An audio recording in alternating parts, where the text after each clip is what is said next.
Hello, everybody. Happy last day of August. It's time for Monday Musings. Probably the most exciting thing happened is that we were able to have both of our outdoor Sunday masses this weekend, and we had well over 100 people at each mass, so that was very good to see so many of you. And I hope as we are able to continue those outdoor masses, more of you will feel comfortable in coming. Now, of course, we've got two things that we need to think about with regards to the outdoor masses. Of course, we've got the COVID, which is ongoing, but numbers seem to be falling. So thank you, God, for that. And people are doing what they should to help stop the spread, which is, again, very good. And then, of course, now we have the wildfires, so we need to watch the smoke and the temperature. It was kind of ironic, actually, at the 9 o'clock this past Sunday. It was actually quite chilly because, of course, we've had so much heat that it's been very warm even at 9 o'clock in the morning. And this past Sunday, it was like, ooh, it's a little chilly, but of course not horrendously so. But of course, it being Benicia, there was a healthy dose of wind that blew things around, but we celebrated Mass, and as I say, over 100 of you for each of the Masses were there, so over 200 people for that time. So it was delightful to see so many of you. And now with the wildfires, there's two things that we need to be cognizant of: as the temperature, so that it's not over 90 degrees. And of course, in our situation, since we're celebrating Mass on the blacktop, of course, that blacktop radiates that heat up, so it's actually even warmer than that. And now, of course, with the wildfires, we also need to watch the air quality. But God willing, if things continue to go like they did last weekend, that we will be able to continue to have um, masses on Saturday, or excuse me, on Sunday at 9 and 11. And we are working with the school and other volunteers to hopefully to begin daily mass at least a couple of days a week out on the blacktop. Of course, as I say, we need volunteers for that can lift heavy things, the altar, the ambo, all those kind of things. But hope to do that in the next couple of weeks.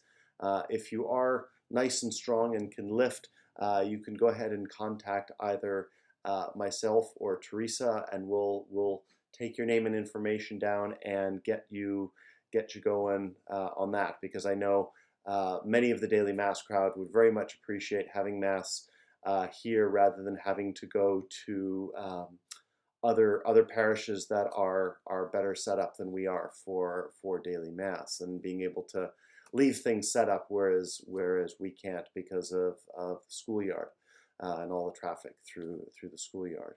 And as you've heard now Father Bartholomew preach a couple of times. You know what a good preacher he is, and causes us really to reflect. So it's always nice to have new blood. And speaking of new blood, of course, you've also heard Brother Gregory.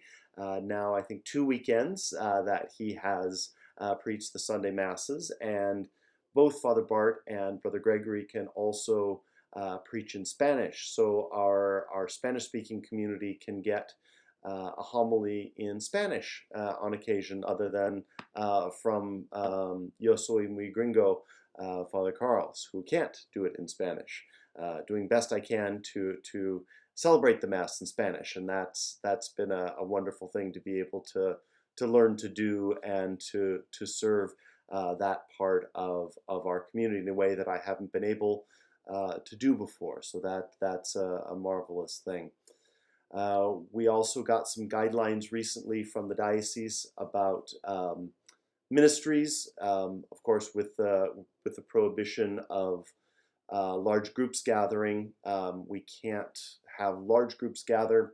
Basically the thing is either meet outside or continue to meet on Zoom, or other telephone or Google Meet or other such platforms where you can meet, and we're working as a staff to see how we can facilitate that for any number of our groups that are continue to meeting. Of course, this is the time of year when kind of coming off the summer vacation and ministries would normally be getting going. But of course, again, with we're not inability to meet here and to meet that we're trying to figure out ways to allow that the parish's ministry to continue, because of course that is your ministry, that is the ministry of the parish that you do in the name of the larger community. And we're blessed to have many parish activities here that help spread the light of Christ and continue to do that. So hope everyone continues to stay well and to stay safe, and that continue to wash your hands, wear your mask, stay 6 feet apart, and now particularly be careful of the air with the fires, and continue to pray for and support through St. Vincent de Paul and other means those victims of the fires, most especially to the north of us, of course, near Vacaville, because of course that's literally in our backyard in our diocese, and so those are our brothers and sisters who are being affected. But of course, the ones down in the South Bay, in Santa Cruz, Southern California, and other fires. So there's a lot of need for us to be aware of and to support our brothers and sisters both in prayer and as we can with our financial resources as well. Some of you may have noticed that I've included Saint Florian in our little litany of saints after our pandemic prayer. And of course, the reason for that is that Saint Florian is the patron saint of firefighters. So all those also affected by fires as well. So including his intercession for those fighting those fires, as well as continuing to pray for all those on the front line of the COVID-19 pandemic, and those who as we've been praying, put themselves at risk to serve the needs of others. So again, God bless you, God love you, take good care, and we'll hope to see you soon. Okay, bye-bye for now.